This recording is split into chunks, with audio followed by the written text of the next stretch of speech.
பொங்கல் தினத்துல மோதிக்கும் தனுஷ் சிம்பு. பொங்கலுக்கு தன்னோட அச்சம் என்பது மடமையடா படத்தோட சிங்கிள் ட்ராக் பாடல சிம்பு வெளியிட, பதிலுக்கு தன்னோட படத்தோட ஃபர்ஸ்ட் லுக் டைட்டில் ரெண்டையும் வெளியிடுறாரு தனுஷ்.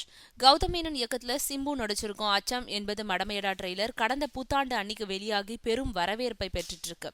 இந்த நிலையில இந்த படத்தோட சிங்கிள் ட்ராக் பாடல் ஒன்ன பொங்கல் தினத்துல வெளியிட சிம்பு முடிவு செஞ்சிருக்காரு. வினை தாண்டி வருவாயா படத்துக்கு பின்னாடி தாமரை ரஹ்மான் கூட்டணியில வெளியாகும் பாடல்ன்றதுனால ரசிகர்கள் ஆவலோட காத்திருக்காங்க.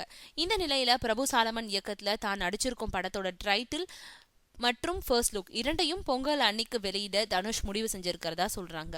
இதனால சிம்பு தனுஷ் சண்டை இன்னும் முடிவுக்கு வரலன்னு கோலிவுட் வட்டாரங்கள்ல பரபரப்பா செய்திகள் அடிபட்டுக்கிட்டு இருக்கு. தனுஷ் சிம்புவோட சிங்கிள் ட்ராக் மற்றும் ஃபர்ஸ்ட் லுக் ஒரே நாள்ல வெளியாகும் போது சமூக வலைதளங்கள்ல இருதரப்பு ரசிகர்களும் கண்டிப்பா மோதிப்பாங்க. ஆனா இது எல்லாம் தெரிஞ்சும் கூட ரெண்டு பேரும் இப்படி செய்யறாங்களேன்னு கேள்விகளும் எழாமல் இல்லை.